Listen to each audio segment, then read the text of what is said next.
નમસ્કાર મિત્રો, જય હિન્દ. હું છું ડીની ચૌધરી અને ફરી એકવાર આપ સર્વેનું સ્વાગત છે આપ સૌની સહિયારી યુટ્યુબ ચેનલ ડીઆર ગુજરાતીમાં. તો મિત્રો, આ વિડીયોની અંદર આપણે ખાસ વાત કરીશું નવી શિક્ષકોની ભરતીની જાહેરાત આવી ગઈ છે, જેની અંદર બાલ મંદિરની અંદર પણ ખાલી જગ્યાઓ છે. એના સિવાય પ્રાથમિક વિભાગ, એના પછી અન્ય જે વિષય બાલ મંદિર હોય, પ્રાથમિક હોય, જેમ કે કોમ્પ્યુટર, સંગીત, ચિત્ર, સાહસી જેવા આઈટી વિભાગની અંદર પણ છે.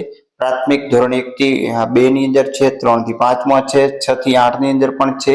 માધ્યમિક, ઉચ્ચતર માધ્યમિક અને બિન શૈક્ષણિક ની અંદર પણ ક્લાર્ક, ટાઈપિસ્ટ, સેવક, ડ્રાઈવર, કંડક્ટર, ગેટકીપર, ચોકીદાર જેવી અલગ અલગ શૈક્ષણિક અને બિન શૈક્ષણિક મોટા પ્રમાણની અંદર જાહેરાત છે. લાયકાતની વાત કરવામાં આવે તો પીટીસી, પછી બીએડ અને એની સાથે જે તે વિષયમાં ગ્રેજ્યુએશન કરેલ હોય એવા તમામ ઉમેદવારો આની અંદર ઘરે બેઠા ઓનલાઈન ફોર્મ ભરી શકશે અને ફોર્મ ભરવાના ચાલુ પણ થઈ ગયા છે.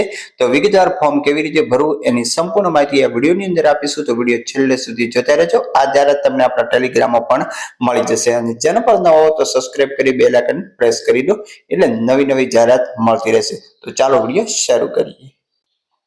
મિત્રો, વાત કરવામાં આવે તો સ્ટાફ જોઈએ છે. આગામી શૈક્ષણિક વર્ષ 2026-27 ગુજરાતી તથા અંગ્રેજી માધ્યમની અંદર વર્ગ વધારો કરવાનો હોવાથી બંને માધ્યમમાં વિવિધ શાળાઓ માટે નીચે મુજબના સ્ટાફની જરૂર છે, જેની અંદર બાલ મંદિરની અંદર ગણિત, પર્યાવરણ, અંગ્રેજી, ગુજરાતી અને હિન્દી વિષયની અંદર તમે પીટીસી અથવા પીટીસી કરેલ હોવું જોઈએ. એના પછી પ્રાથમિક એટલે કે ધોરણ 1 થી 2 ની અંદર પણ આ જ વિષયની અંદર પીટીસી અથવા બીએડ કરેલ હોવું જોઈએ. એના પછી ધોરણ 3 થી 5 ની અંદર પણ આ જ વિષયની અંદર પીટીસી અથવા બીએડ આધારિત ભરતી છે.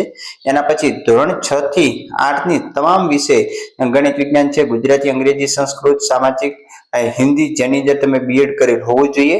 એના પછી અન્ય વિષય બાલ મંદિર અને પ્રાથમિકની અંદર કોમ્પ્યુટર માટે કોમ્પ્યુટરનો કોર્સ હોવો જોઈએ. વ્યાયામ માટે બીપીએડ, એમપીએડ. એના પછી સંગીતમાં સંગીત વિશારદ અને ચિત્ર માટે એડીડી હોવું જોઈએ. એના પછી માધ્યમિકની અંદર વ્યાયામ એટલે કે બીપીએડ, એમપીએડ માટેની જગ્યા છે. ઉચ્ચતર માધ્યમિકમાં અંગ્રેજી અને કોમ્પ્યુટરની અંદર તમે બીએડ કરેલ હોવું જોઈએ. આઈટી વિભાગની અંદર વેબસાઇટ અને સોશિયલ મીડિયા એક્ઝિક્યુટિવ, માર્કેટિંગ, એના પછી મેનેજમેન્ટ, પછી આઈટી હેડ અને ઈઆરપી માટેની વિવિધ જગ્યાઓ છે, જેની અંદર જે શૈક્ષણિક લાયકાત અંદર તમે જોઈ શકો છો જે તે વિષયની અંદર તમે આ કોર્સ કરેલ હોવો જોઈએ.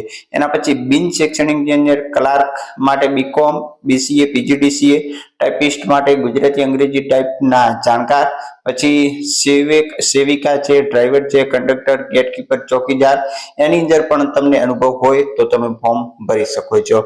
અને ફોર્મ ભરવાની વાત કરવામાં આવે તો મિત્રો, ખાસ જે ગોવિંદા ફાઉન્ડેશન નામની વેબસાઇટ છે એની ઉપર તમારે 31/3/2026 સુધીની અંદર ઓનલાઈન અરજી કરી દેવાની છે.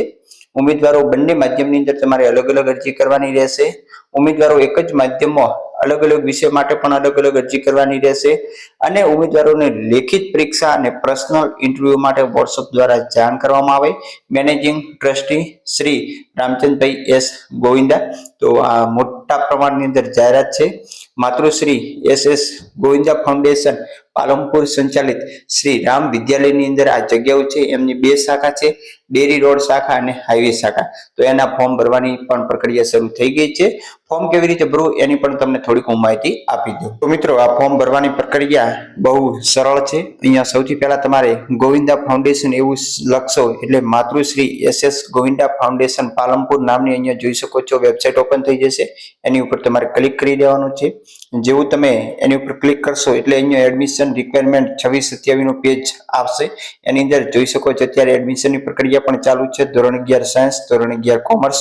નીચે તમે આવશો એટલે ધોરણ 9 અને ધોરણ 1 થી 8 અને એની નીચે તમે આવશો એટલે અહીંયા જોઈ શકો છો કરિયર વિથ અસ. છેલ્લા નંબરનું જે ઓપ્શન છે અહીંયા તમે જોઈ શકશો 26-27 માટેનું. એની નીચે એપ્લાય નાઉ લખેલું છે, એની ઉપર તમારે ક્લિક કરી દેવાનું છે. એપ્લાય નાઉ ઉપર તમે ક્લિક કરશો એટલે અહીંયા જે ફોર્મ ભરવા માટેની પ્રક્રિયા જે છે એ ઓનલાઈન છે. સૌથી પહેલા તમારે શાળા માટે ફોર્મ ભરવું છે એ પહેલા જ નંબરની અંદર સિલેક્ટ કરવાનું છે.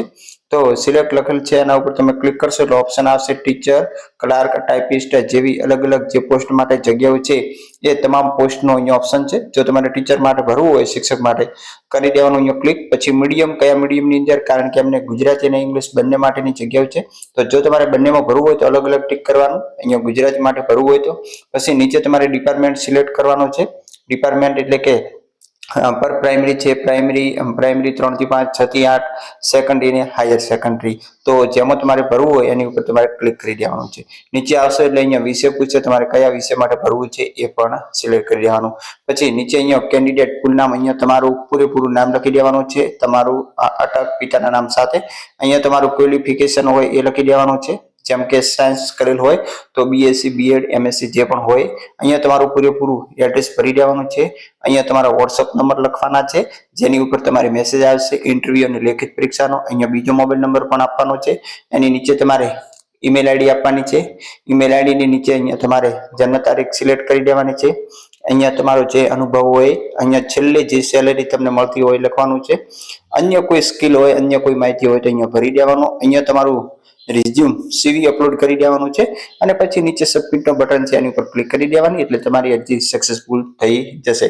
તો ખૂબ જ સરળ રીતે આ રીતે એક ફોર્મ ભરી દેવાનું અને WhatsApp ઉપર તમને મેસેજ આવી જશે. બસ આવી જ માહિતી આપણી ચેનલ પર મળતી રહેશે. ફરી મળીશું નવી અપડેટ સાથે, નવા વિડીયોની અંદર. ત્યાં સુધી જય હિન્દ, જય Bharat. Thanks for watching and subscribe my YouTube channel DR Gujarati for more update. Thank you.